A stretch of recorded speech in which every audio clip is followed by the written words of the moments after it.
Hi everyone, so we are back with a new video और आज का topic है GST cancellation. So GST cancellation को हम आज 4 पार्ट्स में समझेंगे। पहला पार्ट, अगर जीएसटी हमारा कैंसिल हो जाता है डिपार्टमेंट के एंड से। Second part, GST cancellation by the tax payer suo motu, यानी कि अगर टैक्स पेयर खुद जीएसटी कैंसिल कराना चाहे। थर्ड पार्ट, हम किस तरीके से जीएसटी कैंसिल करा सकते हैं। फोर्थ पार्ट, अगर जीएसटी कैंसिल हो जाए बाय द डिपार्टमेंट एंड तो हमें क्या करना चाहिए। तो चलिए स्टार्ट करते हैं अपने इस वीडियो को। सबसे पहले हम उन कंडीशंस को समझते हैं कब कब डिपार्टमेंट हमारा जीएसटी नंबर खुद से कैंसिल कर सकता है, यानी कि ऐसी कौन कौन सी सिचुएशन है जिसमें डिपार्टमेंट खुद से हमारा जीएसटी नंबर कैंसिल कर सकता है।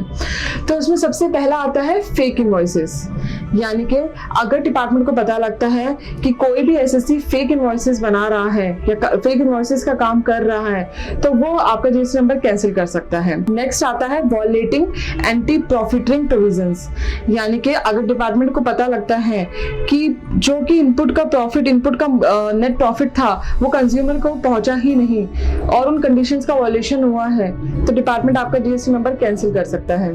नेक्स्ट आता है अगर जीएसटी रिटर्न्स टाइमली फाइल नहीं हो रही है। अगर कोई भी एसएससी अपनी जीएसटी रिटर्न्स फाइल नहीं कर रहा है तो जीएसटी डिपार्टमेंट आपको शो कॉज नोटिस सर्व कर सकता है, जिसे बोला जाता है एससीएन, और उसके थ्रू वो आपको टाइम दे सकता है कि विद इन 15 डेज आप अपनी सारी रिटर्न्स फाइल करिए, रीजन दीजिए कि आपने रिटर्न्स फाइल क्यों नहीं करी है। और उसके बाद अगर एओ सेटिस्फाई हो जाता है और आप अपनी रिटर्न्स टाइमली फाइल कर देते हैं with all the penalties and dues तो आपका जीएसटी कैंसिल होने से बच सकता है। तो यानी कि अगर आपको जीएसटी डिपार्टमेंट से नोटिस मिला है जो आपको डिफॉल्टर कंसिडर किया गया है तो आप अपनी रिटर्न्स फाइल करिए जो कि पेंडिंग है और अपने सारे ड्यूज डिपार्टमेंट के जो भी पेंडिंग है जैसे कि टैक्स या फिर कोई लेट फीस उनको पे करिए, जैसे कि आप अपने जीएसटी नंबर को यूज कर सकते हैं। हम आते हैं कि टैक्स पेयर खुद से कैसे अपना जीएसटी नंबर कैंसिल करा सकता है। इसको बोला जाता है सुओ मोटो कैंसिलेशन। कुछ कंडीशंस है जिसमें कि अगर एसएससी चाहे तो खुद से भी अपना जीएसटी नंबर कैंसिल करा सकता है, जिसमें सबसे पहली कंडीशन है अगर बिजनेस डिसकंटिन्यू हो जाता है तो, यानी कि अगर किसी भी एसएससी का बिजनेस बंद हो गया है तो वो जीएसटी नंबर अपना कैंसिल करा सकता है थ्रू ऑनलाइन मोड। नेक्स्ट आता है कि अगर मर्जर एक्विजिशन या ट्रांसफर हो गया बिजनेस का, यानी कि अगर 2 बिजनेसेस थे वो आपस में मर्ज होकर अब सिंगल बिजनेस हो गए हैं तो अब जीएसटी नंबर पहले वाला आपको कैंसिल कराना होगा। नेक्स्ट पॉइंट है इसके अंदर अगर कॉन्स्टिट्यूशन चेंज हो जाता है तो, फॉर एग्जांपल अगर पहले आप प्रोप्राइटरशिप के थ्रू काम कर रहे थे और आपका जीएसटी नंबर भी प्रोप्राइटर का था बट अब आप एक प्राइवेट लिमिटेड या पार्टनरशिप फर्म हो गए हैं तो आपको पुराना जीएसटी नंबर सरेंडर करना होगा और एक नया जीएसटी नंबर लेना होगा जो भी अब आपका कॉन्स्टिट्यूशन है उसमें, चाहे वो प्राइवेट लिमिटेड हो चाहे वो पार्टनरशिप फर्म हो या कोई और भी कॉन्स्टिट्यूट हो सकता है।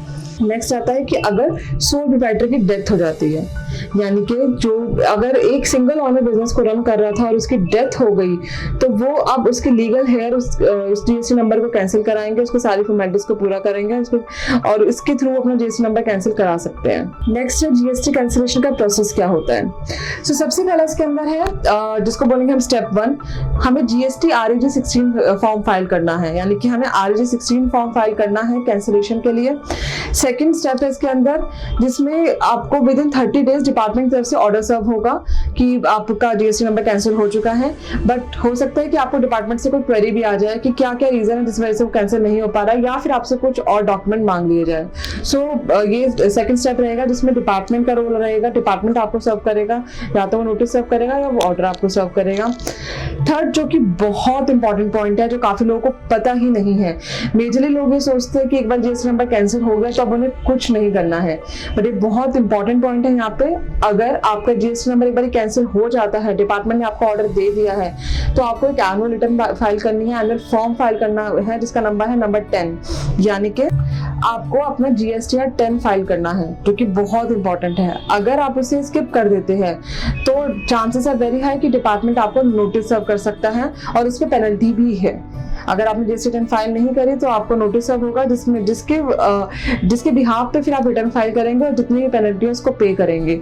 सो इसलिए जब भी आप अपना जीएसटी कैंसिल कराए तो इस बात का हमेशा ध्यान रखें कि एनुअल फॉर्म जीएसटीआर 10 भी जरूर साथ में फाइल हो गया हो। नेक्स्ट इसमें हम आते हैं कि अगर हमको डिफॉल्टर का नोटिस आ गया है, यानी कि डिपार्टमेंट की तरफ से हमें नोटिस आ गया है कि आपका जीएसटी नंबर कैंसिल हो गया है बिकॉज आपने अपनी रिटर्न टाइमली फाइल नहीं करी है।